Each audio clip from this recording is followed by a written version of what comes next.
So what I'm going to do right now is I'm going to crunch 1400 years of Islamic history in 5 minutes and make it as exciting as I can possibly make it. Because I hated history when I was a little girl. At this age, I appreciate history. And now I understand why they say those who don't learn from history are doomed to repeat it. In order for you to understand why Western civilization is very different than the Islamic world, you need to understand the history of Islam. When Prophet Muhammad supposedly revealed his revelation from the angel Gabriel that he is supposed to be the last of the prophets in the early 600s, he started preaching in his own city, Mecca. He tried to recruit friends and followers to be able to spread his religion. And he tried for 12 years and failed. And after 12 years, he was only able to recruit his immediate family and friends. So he decided, if I go to Medina, which was the Jewish hub of Arabia, the business hub where the Jews lived, if I go there and preach my religion to them, if they accept me, that will buy me respect and stature between my own people and they will accept me. So Prophet Muhammad started borrowing a lot from the Old Testament to make his religion more palpable to the Jews, to make it a lot similar. This is why you see a lot of similarities between Judaism and Islam. For example, Jews don't eat pigs, Muslims don't eat pigs. Jews pray a few times a day, Muslims pray a few times a day. Jews fast on Yom Kippur, Muslims fast on Ramadan. And this is why you started seeing a lot of good writing in the beginning of the Quran when Prophet Muhammad was saying all the good things about the people of the book. He took his message and went to Medina trying to recruit the Jews, talking about the people of the book, talking about how similar the two religions are. When they refused to accept him and follow him as the last of the prophet, that's when he turned against them and started killing them and started expelling them. That's when Islam went from a spiritual movement for the first 12 years of Islam into a political movement cloaked in religion after the year of the Hijrah, after Muhammad went to Medina and the Jews did not accept him. He became a military warrior and declared war on them and started expelling them. Jews and Christians became dhimmi, or second-class citizens. They were only allowed to stay alive and not be killed only by paying the jizya or the protection tax. So they had a choice: convert to Islam, or if you want to stay alive, you have to pay the jizya or protection tax, living as dhimmi in the Islamic nation. Christians and Jews could not ring church bells. Jews could not blow the shofar. Christians could not ring church bells. They could not pray publicly. Christians and Jews could not gather together and build new churches or new temples. And the way they paid the jizya or the protection tax was in a monthly ceremony where they would get together downtown and the Jew would kneel on his knee and hand his goods to the mullah, who would take the goods as the price for buying the protection. And in many areas, Jews and Christians were given necklaces to wear as a receipt that they paid their jizya or their protection tax. Jews considered najis under Islam. Najis is bodily fluid. Najis is garbage. Najis is dogs. Najis is dirty. So Christians and Jews were treated as second-class citizens. Islam continued to grow. As Islam grew, more people became dhimmi or second-class citizens. Jews and Christians were given identifiable clothing. The yellow star, which was given to the Jews that most people think is a German invention. It was actually an Islamic invention in the 9th century in Iraq by the second Khalif, Khalif al-Mutawakkil of Iraq, who invented the yellow star for the Jews to be identified as they walked down the street. Because Jews were considered najis, if a Muslim man or a Jew walked on the same side of the street, the Jew had to cross the other side so the Muslim man can walk, so he's not dirtied by the filth of the Jew.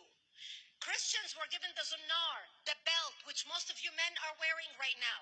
That was an Islamic invention for the Christians. Islam continued to grow. They went all the way to Jerusalem. They conquered Jerusalem. Christians couldn't ring their church bells in Jerusalem.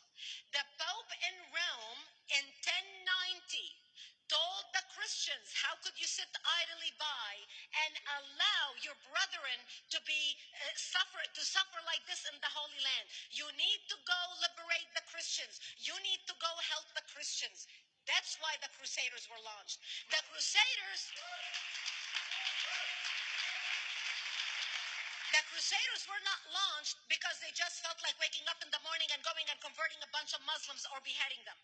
The Crusaders were launched to liberate Jerusalem, and they were able to liberate Jerusalem for less than 100 years before Salah ad-Din al-Ayyubi, Saladin, took it back, and Jerusalem remained under Islamic control until 1967, when the State of Israel liberated Jerusalem, where Christians, Jews, and Muslims could pray under the same sky.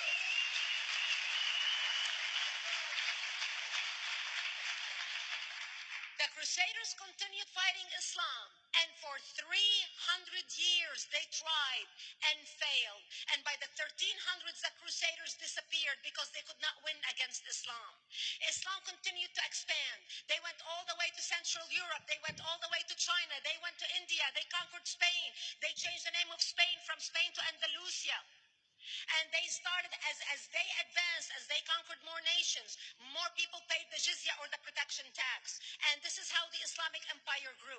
It went all the way until they was stopped at the gates of Vienna on 9/11. 9/11 is not a date that Osama bin Laden just picked out of a hat. 9/11 is a symbolic date in the Islamic calendar. By the 1600s, Islam had covered more of the earth's surface than the Roman Empire did at its peak. Between the 1600s and the 1800s, the Europeans were experiencing the European Industrial Revolution, where the Europeans were able to invent products on factory lines, where they are able to make money and sell products, which gave them the money to build a strong army in order to fight the Muslims. And that's how they were able to stop them at the gates of Vienna on 9/11. The Europeans started the pushback against Islam. They pushed them out of Europe. They pushed them out of all the way to the Middle East and North Africa. By 1924, the Islamic Empire ended. In 1924, the Islamic Caliphate ended in Turkey by President Ataturk, who was a secularist. He ended the Islamic Empire, and he gave women rights to vote. He gave women a right to an education, a right to work, a right to choose a husband. He forbid women from wearing the hijab. He forbid men from wearing the beard. The Muslim hate him so much that they consider him a Jewish agent, because they believe that his mother in her bloodline was Jewish, and that was the influence on Ataturk. By the time the Islamic Empire, or the Islamic Caliphate, or the Islamic State ended in 1924, the Islamic Caliphate had existed for 1400 years, and it ended less than 100 years ago. By the time the Islamic Caliphate ended in 1924, 270 million people around the world were killed by Islam. 270 million. And we didn't have weapons of mass destruction, and there was nuclear weapons. All of these people were killed, butchered by the sword. The people in the world, less than 100 years ago, how many people knew this history? Please raise your hand. We in America have failed to educate our children about history. We in America failed to educate our population about history. Our children in high school, you take any 17, 16-year-old kid, 18-year-old kid, and ask them about World War II. They can't even tell you what happened in World War II.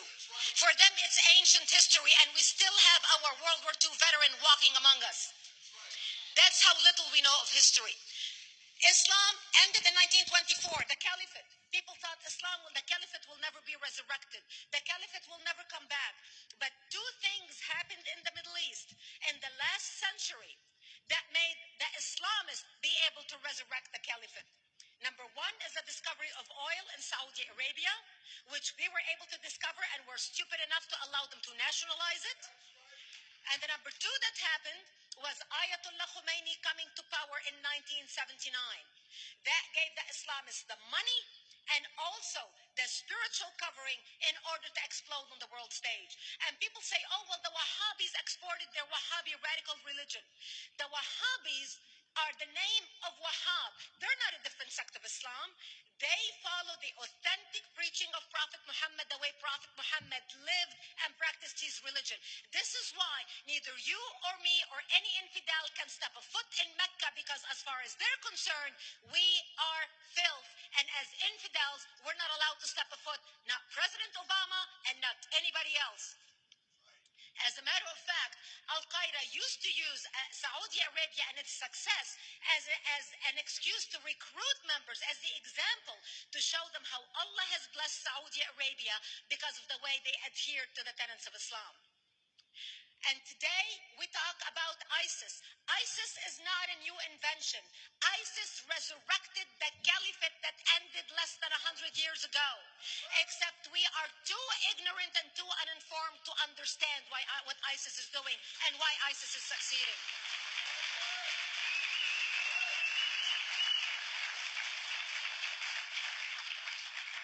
Two things you need to understand about Islam and the principles of war in Islam. One is the law of taqiyya, which means lying and deception. It means that a Muslim man can lay his hand on the Quran and swear that he is telling the truth, knowing that he is lying, but also knowing that the Quran will forgive him because he is advancing the cause of Islam. The second thing you need to know about is that the Treaty of Al-Hudaybiyah, which is an Islamic principle of war and a model on how to deceive your enemy when you have to sign peace treaties with your enemy. And it is based on an example by Prophet Muhammad. Prophet Muhammad was attacking the Meccans and their caravans when he was living in Medina. One day he attacked them because this is how he got the goodies. He would attack them, rob them, and spread the goodies among his men. And this is how he was able to recruit, because this is how people made money without working. And so he attacked the Meccan caravans. When he realized he's not able to defeat the Meccans in that city of Al-Hudaybiyah, in that place, he signed a 10-year treaty with them. Does that sound familiar? A 10-year treaty with them that says he will not attack them, he will have peace with them, he will not declare war on them. Muhammad used the treaty for 2 years to build his military, strengthen his army, and when he realized he was strong enough to attack his enemies when they least expected it, because they thought they had a peace treaty with Muhammad, he broke the treaty, attacked them 2 years later, and Mecca fell within 24 hours because they were not expecting the attack. And that became a principle of war in Islam.